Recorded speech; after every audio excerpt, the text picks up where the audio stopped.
de Tiago, como eu fiz ontem. Tiago, irmão de Jesus. Tiago, filho de Maria.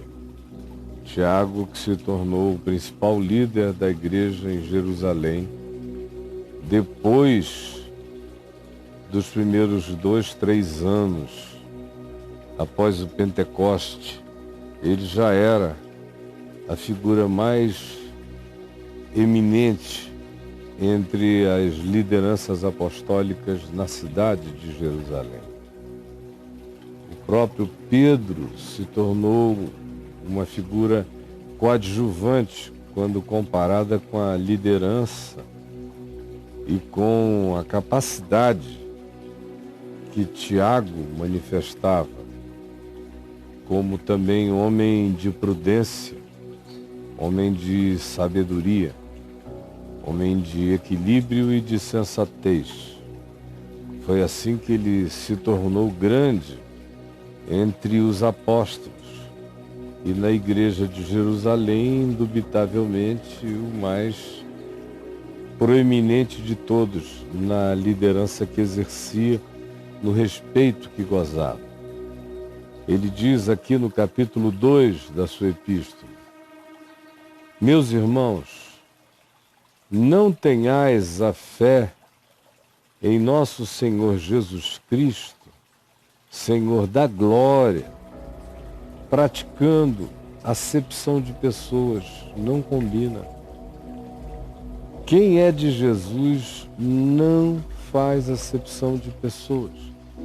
E se o fizer, luta todos os dias para que isso seja vencido na sua existência, para que todos os preconceitos, todas as diminuições, todos os nojos do próximo só por causa da pele dele, da cara dele, da feiura dele, às vezes para o complexado até por causa da beleza dele ou dela, ou por causa da cultura dele, ou por causa da ignorância dele, ou por causa da etnia dele, ou por causa do partido político dele, seja lá o que seja que diferencie tanto. Tiago começa dizendo: meus irmãos, não tenhais a fé em nosso Senhor Jesus Cristo, que é o Senhor de toda a glória, tentando conciliar isso com a acepção de pessoas. Não dá, você entendeu? Nem tenta começar, porque já é uma jornada de perdição. Você vai fazê-la em vão e vai fazê-la contra você, porque não há conciliação. Se, portanto, entrar na vossa igreja, na vossa reunião, entrar na casa de vocês, no ambiente de vocês, alguma pessoa com anéis legais de ouro nos dedos, em trajes de luxo, e juntamente com ele entrar também algum pobre, mal vestido, andrajoso, e tratardes com enorme, imensa e automática deferência, honra especial, o que tem os trajes de luxo, e disserdes a ele, só porque ele tem essa aparência maior de luxo, que denota poderes, capacidades, possibilidades superiores, e então tu disserdes a ele: tu, assenta-te aqui neste lugar que é o melhor da casa, e disserdes ao pobre, que se veste mal, que chegou esfiapado, mas olhando para ele, tu disserdes: e tu, quanto a ti, ó, fica ali, senta ali no chão, ali embaixo, naquele canto ali. Ou então, assenta-te aqui abaixo dos meus pés. Ou fica embaixo da mesa. Mas tu, referindo-se àquele que tem todas as aparências de poder, fica aqui ao meu lado num lugar de honra, Tiago está dizendo, não façam isto, porque assim praticando, e se você pratica, você acaba ficando muito desgraçadamente bom naquilo que você pratica sempre. Porque assim praticando, vocês estão fazendo distinção, separação entre os seres humanos, e você que faz isso, se colocou num lugar de juiz no mundo. Sim, vos tornaste juízes, preconceituosos, perversos, que julgam a partir de pensamentos perversos. Se vocês praticam acepção de pessoas em qualquer que seja o nível, não importa, vocês se tornaram diante de Deus entes abomináveis, porque se tornaram juízes supremos, tomados de perversos pensamentos contra o próximo por causa da pele, da largura do nariz, do desdentamento, do hálito, da roupa ruim ou maltrapilha, por causa da cara de ignorância, por causa da voz de ignorância. Vos tornastes juízes e exaltastes a uns por causa do poder que aquelas simbolizações, aqueles adereços que eles usam ou manifestam, ou aquele cheiro como cheiram, trazem de impressão a você de que por trás daquele indivíduo existe muito privilégio e muito poder. Por isso você o exalta enquanto acachapa aquele que chega carregando todas as desvantagens de uma existência empobrecida. Porventura, fazendo assim, você não se tornou um supremo juiz tomado de perversos pensamentos? Ouçam, meus irmãos queridos, ouçam, diz Tiago, e eu repito com ele, implorando, ouçam, meus irmãos, ouçam. Porventura não escolheu Deus os que para o mundo, para o olhar mundano, para o olhar dos poderosos da terra que determinam as tendências do mundo? Porventura não escolheu Deus os que para o mundo são considerados pobres e desvalidos e tolos e bobos, quando de fato são genuinamente pessoas que creem na realidade do Evangelho? Não são eles considerados como idiotas pelo mundo? E não escolheu Deus esses para serem ricos em fé e herdeiros do reino que Ele prometeu a todos aqueles que o amam? Porque se Deus escolhe os que são os rejeitados do mundo e da terra para serem os herdeiros simples e naturais da misericórdia dele para com todo homem que o ame, tratando bem ao próximo, tentando viver com o próximo, mesmo que seja em condições adversíssimas. Ele deu a esses a herança eterna. Por que vocês desprezam aqueles a quem Deus galardoa? Por que vocês honram justamente aquilo que, não havendo um milagre de Deus na mente e no coração, é o poder, é a potestade, que é a riqueza, que é a segurança que habita e que decorre de poderes humanos e mundanos, que é o pior inimigo em operação contra a graça de Deus.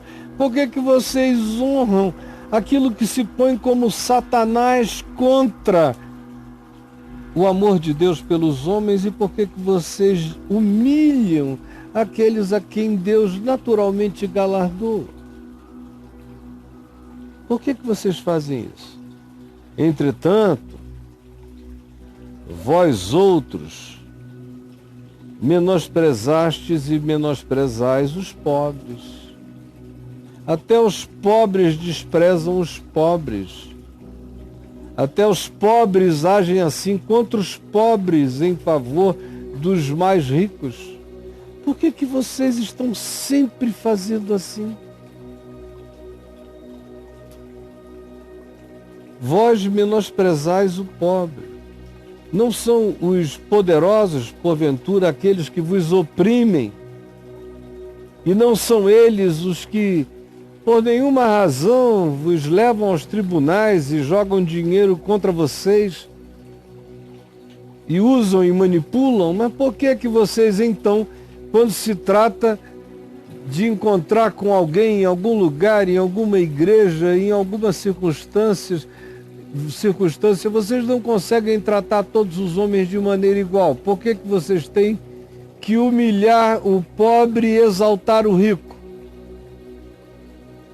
De onde vem essa persuasão? Do Evangelho é que não é, diz Tiago, irmão de Jesus, a quem você começa a detestar daqui para frente, né?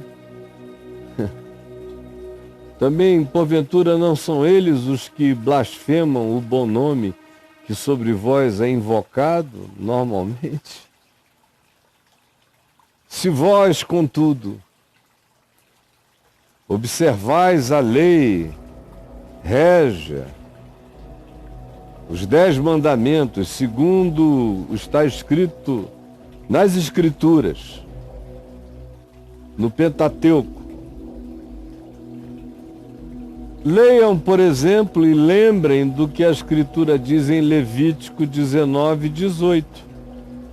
É um mandamento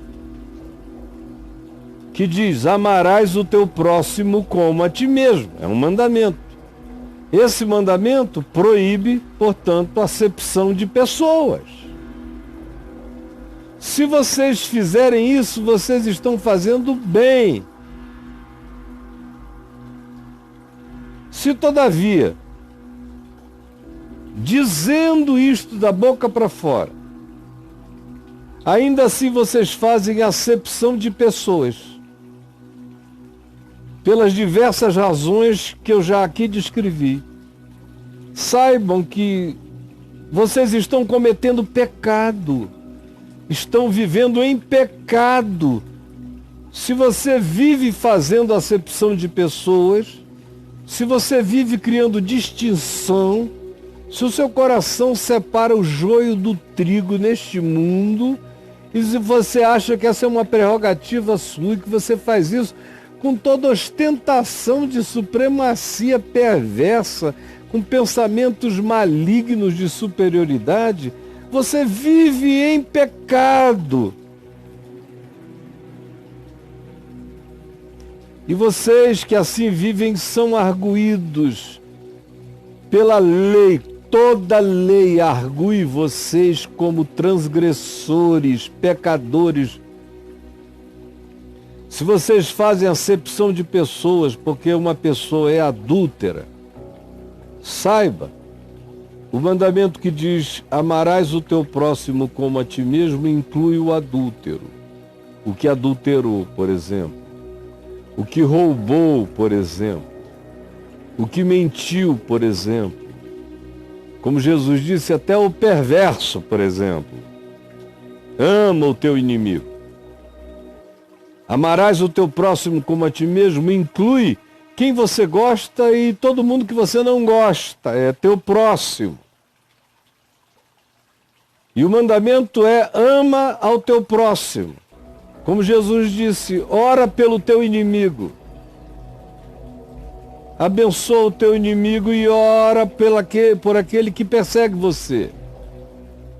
O mandamento, portanto, diz: amarás o teu próximo como a ti mesmo, e fazeis bem, se todavia fazeis acepção de pessoas, julgais o outro e vos separais por causa de qualquer transgressão dele a qualquer coisa na vida, ou por causa da pele dele, ou de qualquer outra distinção que seja, cometeis pecado.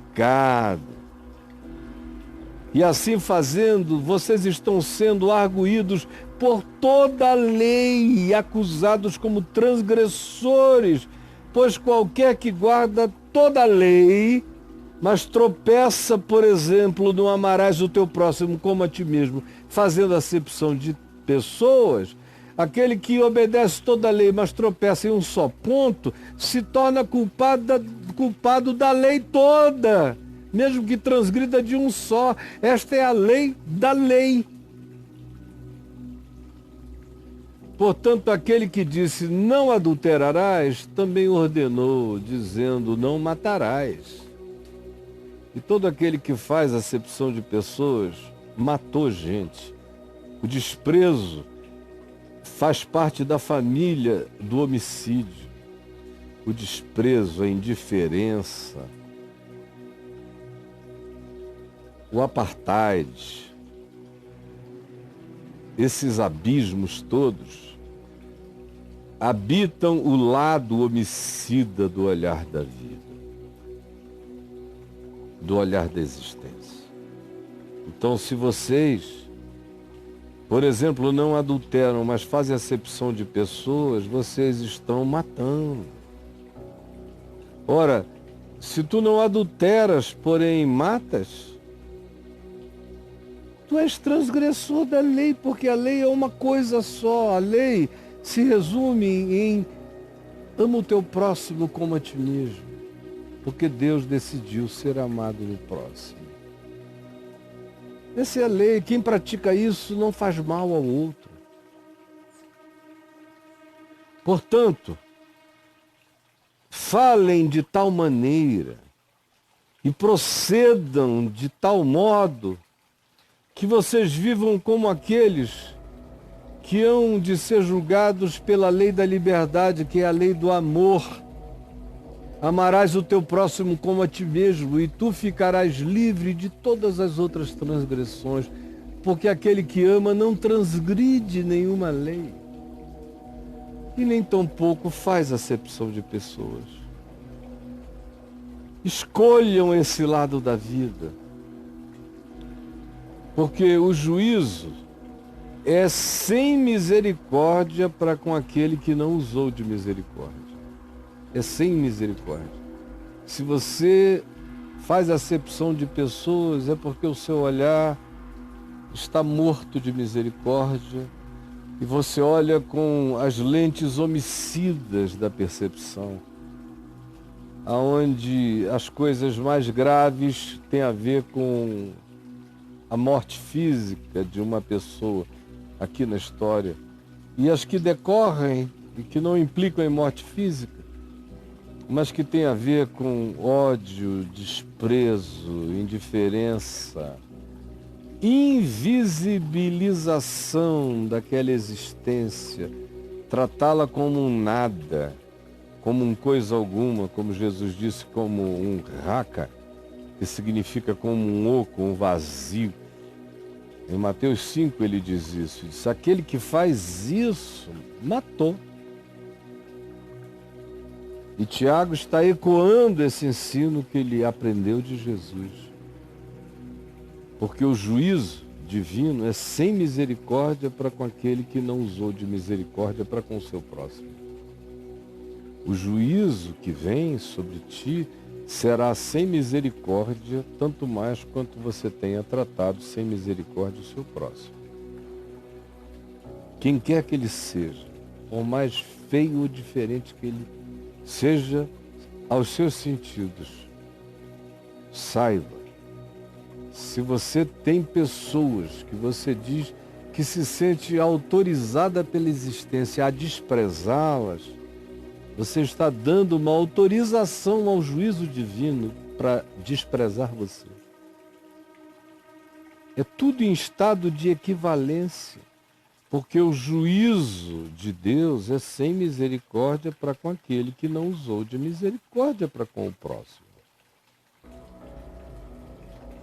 A misericórdia triunfa sobre o juízo, significando dizer que todo aquele que age com misericórdia triunfou sobre o espírito do juízo, o espírito da acusação condenatória. Aquele que incluiu, venceu o juízo na sua vida e na vida do próximo.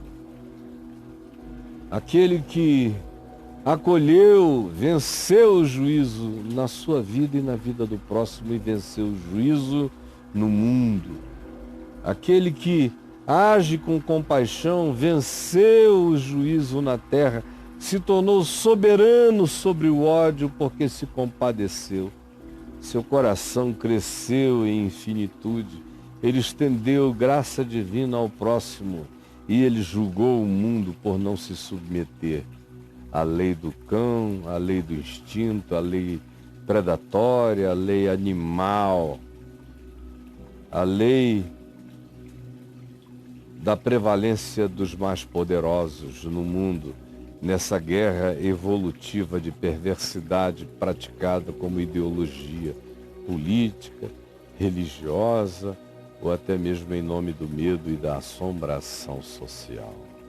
Senhor Jesus, eis aqui a tua palavra, falada no meio do Império Romano, aonde havia senhores e escravos, desigualdades indizíveis, autorizadas, legalizadas e chanceladas, e aonde era prerrogativa fazer acepção de pessoas, aonde o romano era superior a todas as outras raças, e aonde aquele que tivesse poder de se gloriar em alguma coisa na sua religião monoteísta, como era o caso dos judeus, se o fizessem, estavam também em grande pecado, porque não há nenhuma justificativa para que eu me ponha em estado de superioridade ou de separação, ou eu me dê o direito de ser o justiceiro contra o meu próximo